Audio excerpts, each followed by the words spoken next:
new school year can bring a ton of exciting moments, but some more stressful moments are part of a new year too, especially if you're a student who has been diagnosed with food allergies. 14-year-old Colin Hood, who was diagnosed with more than 15 severe food allergies, and his mom Christine are here tonight to tell us how they handled the lunchroom extracurricular activities and everything that comes along with the new school year. Thank you guys so much for being here.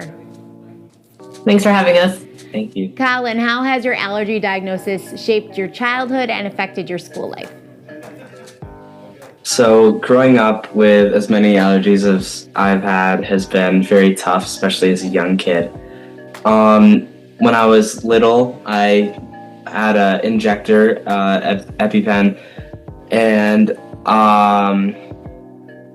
Afraid of it. I was afraid of it because I was very needle phobic, and it was something that I really didn't think I could use for much longer because I was really honestly really scared of using it, because knowing that the one thing that could save you were scared of is kind of bad. So I now have Neffy, which is needle-free nasal epinephrine that you basically just use up the nose, which doesn't involve any needles, which is nice for me.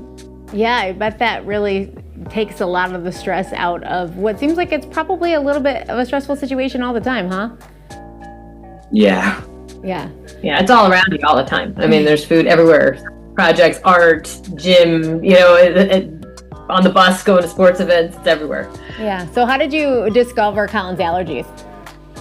Oh, it was crazy. The first time I nursed him in the hospital after I had him, his face swelled up, and first they thought it was a clogged tear duct. So they took him out to the nursery, brought him back, and then it happened again and again. And by 5 months, they diagnosed him with 10 life-threatening food allergies. We're up to 17 now.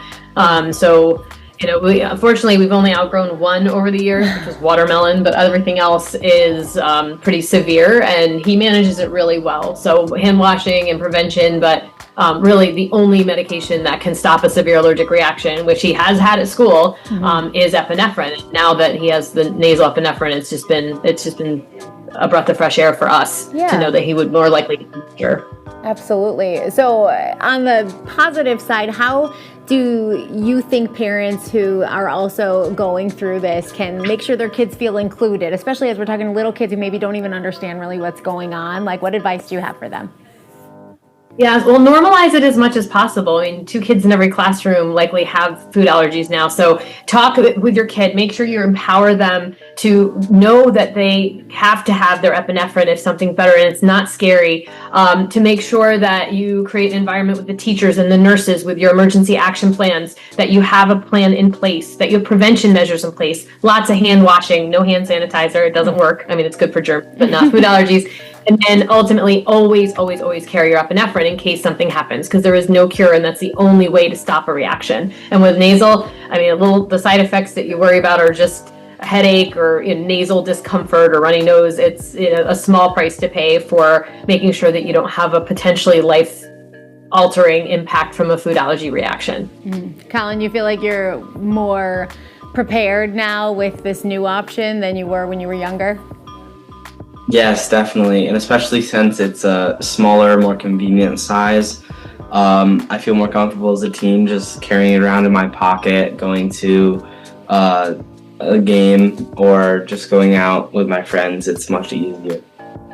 Yeah, and he plays baseball, so he's out in heat all the time, and the temperature threshold is much higher for the nasal epinephrine than the injectable, so I don't have this fear of how do we keep the EpiPen cool and all that stuff when we're in the sporting events.